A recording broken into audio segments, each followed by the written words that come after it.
David had access to the most advanced military equipment in Israel, the king's own armor. And it was tested in battle and proven to work, but he took it off.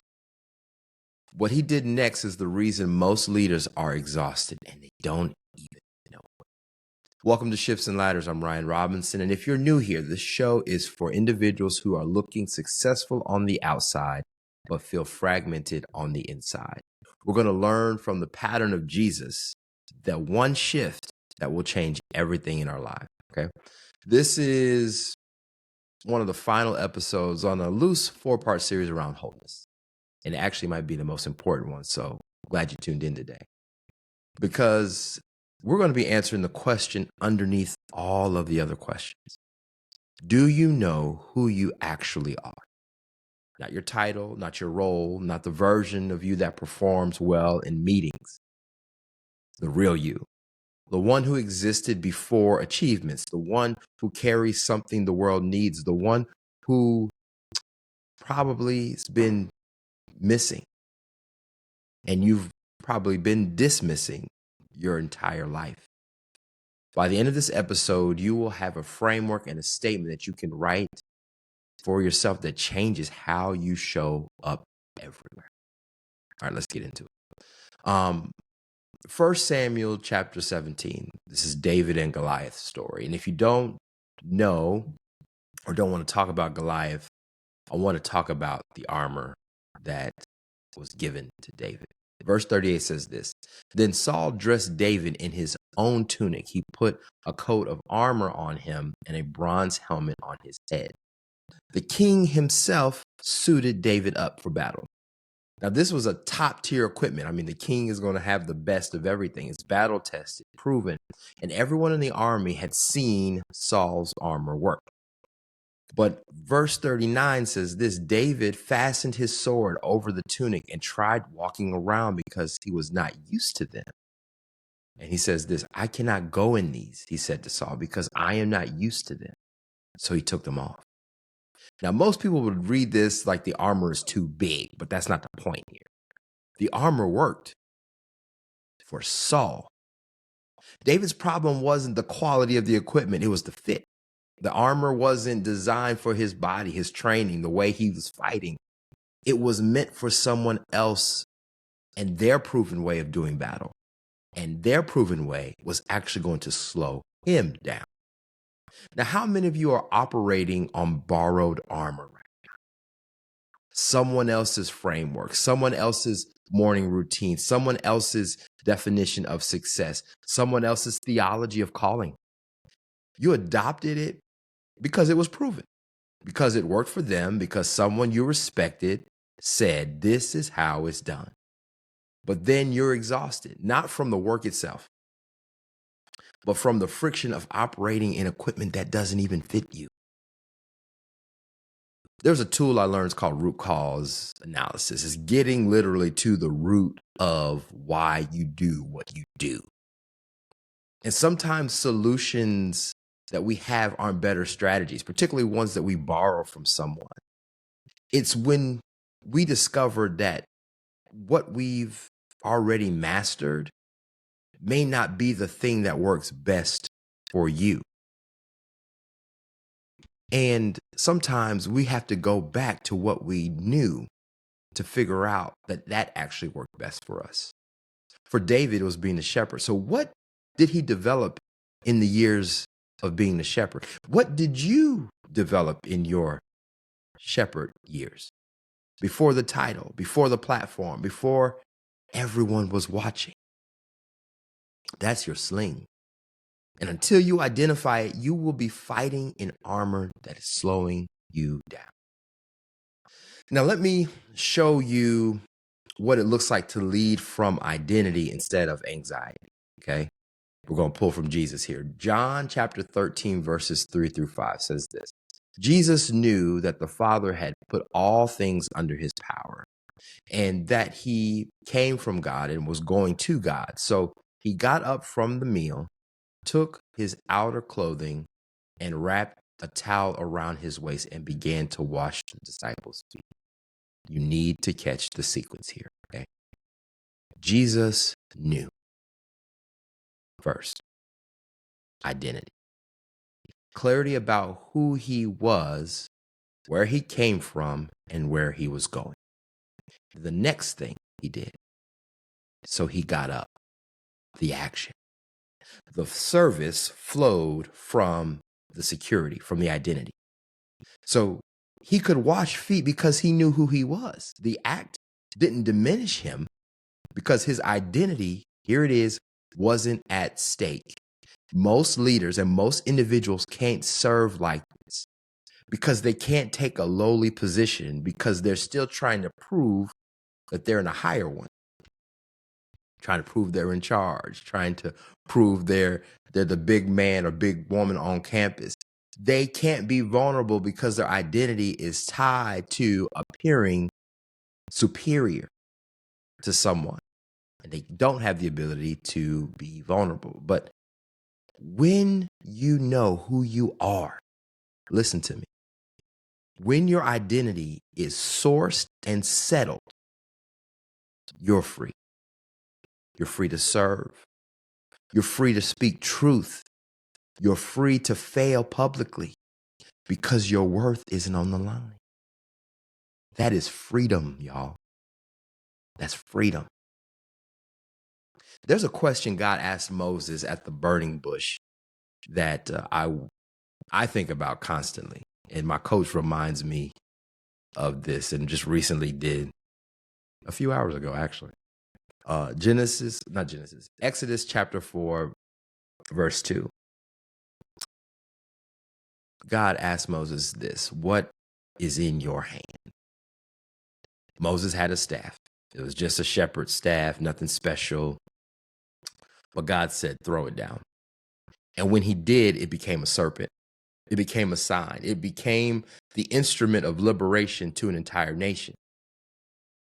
God didn't give Moses new equipment. He activated what Moses already had. That was enough. And that's the same question I want you to sit with today. What's already in your hand? What experiences have you had that felt like detours but were actually training? What skills did you develop in obscurity that you've dismissed as irrelevant to your current challenges? What's the thing you do without thinking that's so natural that you assume everyone can do it? That actually, that is your unique contribution. That thing, that's your sling. That's your staff. And that's what God has designed you and provided you opportunity to help others with. Okay. So I want to give you a framework. I like to call it a translation matrix. Sounds very, very fancy, but it's just a couple questions. Okay. And something you can do for yourself. What did you master effortlessly in your past? Something to think about. Maybe you were a kid who could walk in any room, read the emotional temperature in about 30 seconds. Maybe you spent years in a role where everyone thought was dead, or you went into a situation that seemed hopeless, but it gave you skill sets to help that team or even that family or that person get to another level.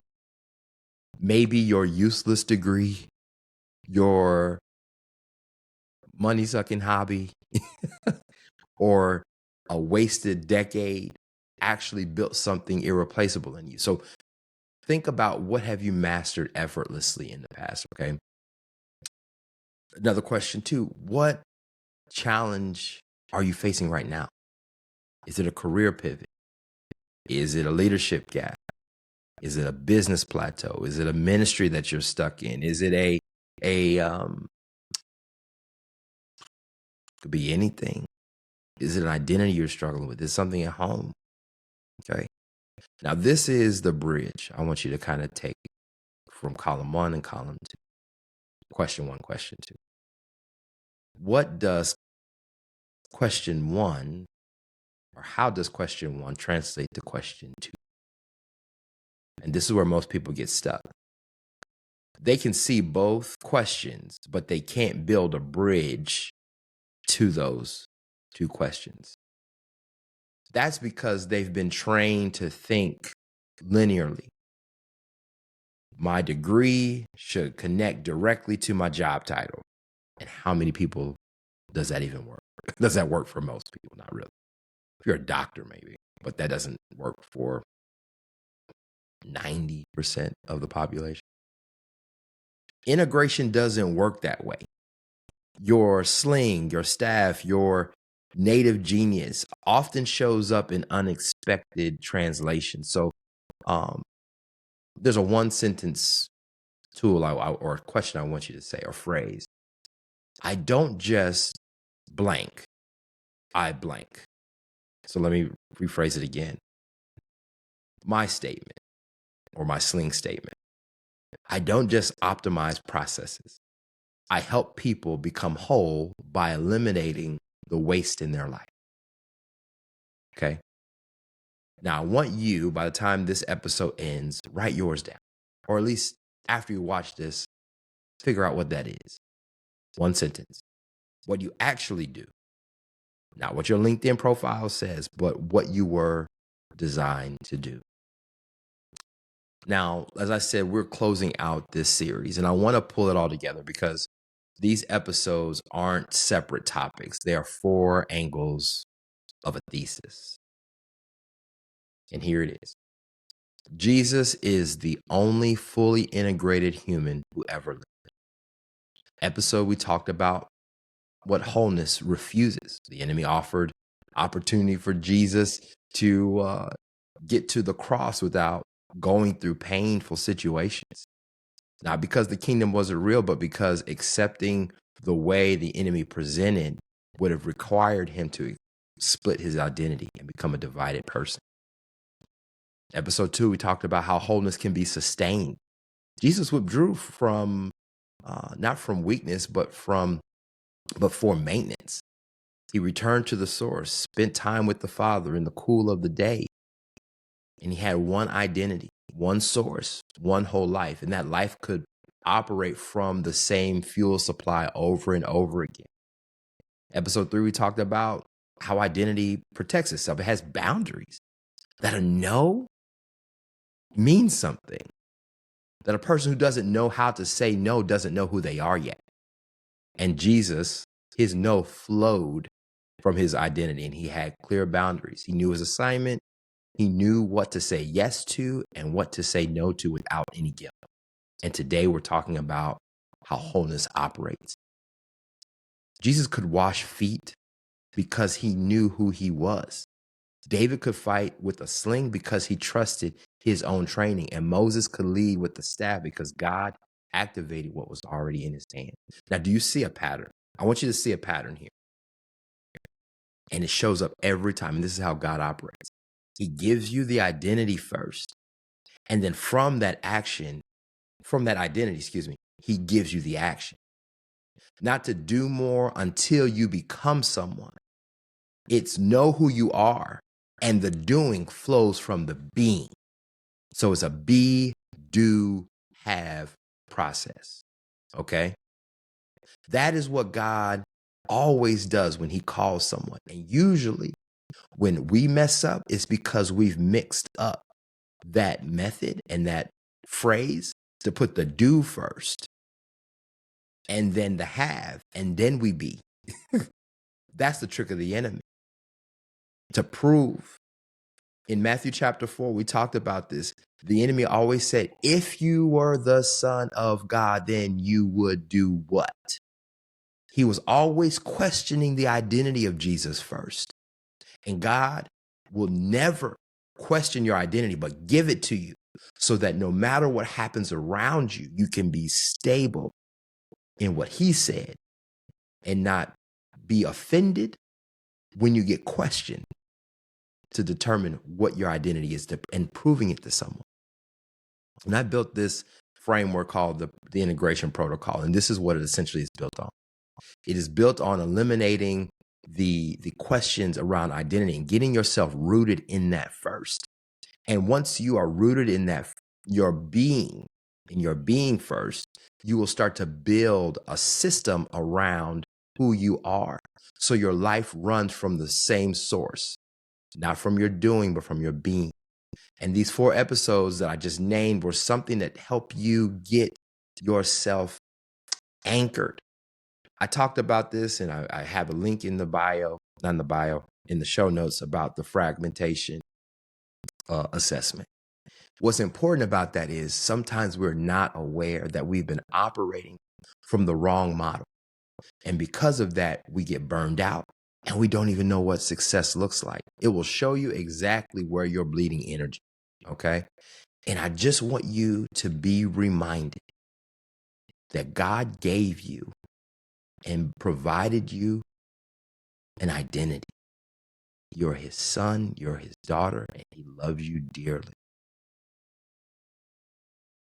And if you know someone who is struggling with that, send them to episode 1 or the earlier ones, because they have to be reminded every day of who they are. So whatever you do flows from that place. It might be the most important thing you do and you share this week. I'm Ryan Robinson. This is Shifts and Ladders. Stop performing and start becoming a whole person. We'll see you in the next one.